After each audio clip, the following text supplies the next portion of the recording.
carry, or EDC, means something slightly different for everyone. To me, it means the items on my person or in my pockets that I use every single day. The goal with this EDC is to have as little items as possible for day-to-day use. The products and items in my EDC are on the premium side, but if you're going to be using them every day, why not?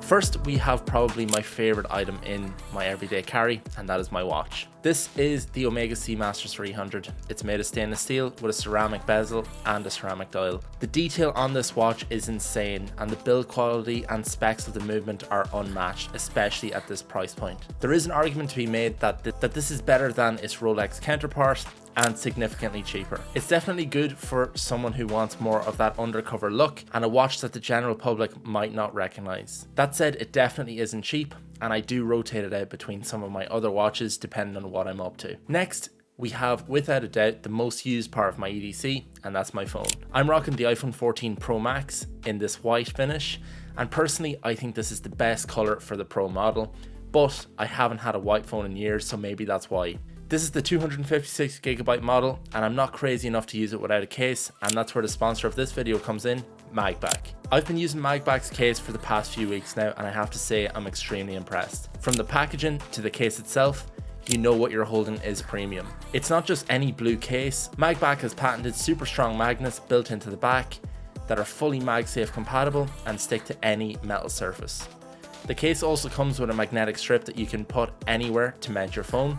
I have mine in my car, and up until this point I've had nowhere to properly mount my phone in my car, and I have to say this little magnetic strip packs a punch. I drive a 2016 Audi S3 with a 0 to 60 of around 5 seconds, and my phone stays attached no matter how hard I push the car. You can also mount it sideways as the magnets aren't just in one place. This is perfect for when you want to watch videos while waiting on someone while you're in the car. The case is made from thermoplastic rubber, TPU, with a soft touch finish to provide grip and a smooth feel. To complement the case, and as another part of my everyday carry, I've also gone for the Magback wallet. I used to carry around a wallet that holds 8 cards and some cash, but it's extremely bulky. I often just leave it behind or in the car, as I don't want to be lugging around such a big wallet just in case I need one of my cards. The Magback wallet solves this issue and magnetically attaches to the case. It's hard to convey on video, but the strength between the magnets on the case and the wallet is extremely impressive. It's not coming off unless you want it to. It also prevents it from accidentally falling off as you put it in your pocket, unlike some other makes of wallet. What's really interesting about this wallet is that it doubles as a kickstand, which in itself, in my opinion, is worth the money. If you've ever been on your lunch break and wanted to watch something, this makes it possible just about anywhere. And I use it all the time vertically for FaceTime calls. It's also able to hold up to 9 cards and features dual pockets so you can separate your cards and cash.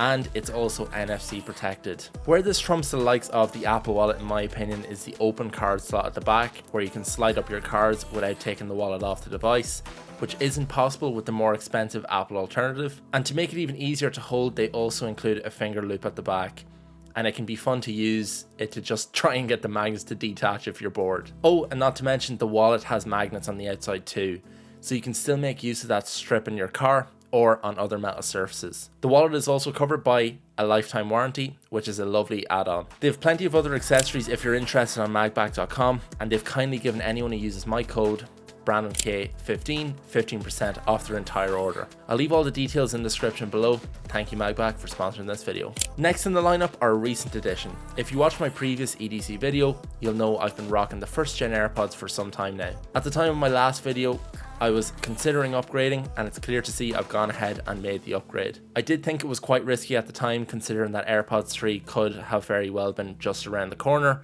but I have to say I'm thoroughly impressed.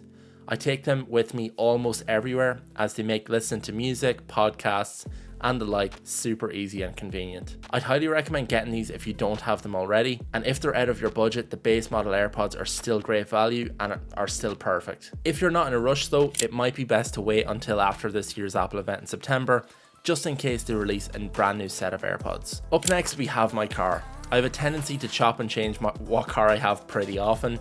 I still have my Audi A6 Avant, but it's now up for sale, and my recent purchase is this 2016 Audi S3 with super low mileage.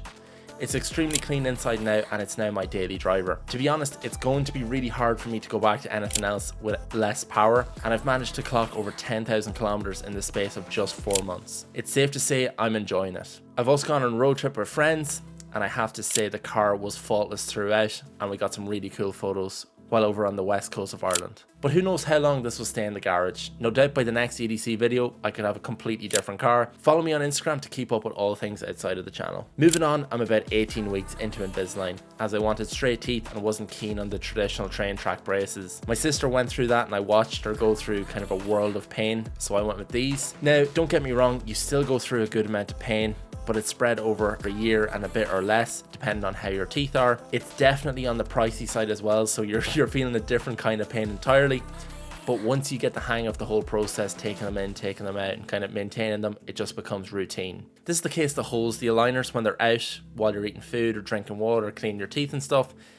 It's a must carry for me now, so it's always on my person or in some sort of bag that's with me. I was a bit skeptical with Invisalign when I first started because of it's basically like 1,000 more than the traditional braces. But the way it was explained to me is that Invisalign, they can plan every single step ahead of time, whereas with braces, they're nearly reacting by kind of tightening them at a monthly period or monthly interval, and that's why it causes so much pain. Next, we have my M3 MacBook Air. This thing comes with me literally everywhere, and it is the best Apple product I've bought in recent years. Everything about it is what you would want from a laptop. The only two areas where I notice some form of downgrade coming from a MacBook Pro are the screen and the speakers. But apart from that, the type and feel, the styling, and the lightweight portability has won me over completely. I'd really highly recommend one of these if you're still on the fence about it. You will not regret it. If you haven't already watched my video on should you buy an M3 MacBook Air, or how to set up the M3 MacBook Air if you've already bought it, this should hopefully help you make your decision on whether it's the right MacBook for you, or give you some tips and tricks on how to set it up correctly if you've just gone ahead and bought one. That said, I hope you enjoyed this video, and if you did, hit that subscribe button, follow me on socials, and I'll see you in the next one. Bye bye.